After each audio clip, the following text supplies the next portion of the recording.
Duwang lalaki na naaktuhang nagtatransportar nin lumber sa Pandan, Catanduanes, arestado. Mantang lalaki sa Santa Elena, Camarines Norte, arestado man, makalihis na makuananin iligal na droga sa search warrant operations kan kapulisan. Tutukan sa report ni Rosie Nieva.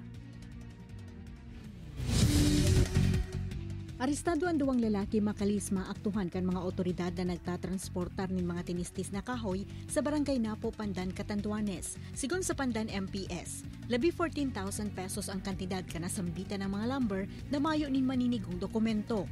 Tulos man na kinumpiskar ang nasambitan ng mga lumber. Sangon niya nasa kustudiya na kan mga otoridad ang nadakop ng mga persona para sa maninigong disposisyon. Arestado ang sarong 42 anyos na lalaki sa kinundusir na search warrant operation kan mga otoridad sa harong kaini sa Barangay Poblasyon, Santa Elena, Camarines Norte. Nakuha sa nasambitan ng persona ang duwang sa kan pigtutubudang shabu.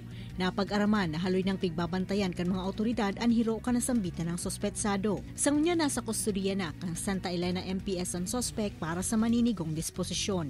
Ini si Rosie Nieva, Balitang Bicolanja.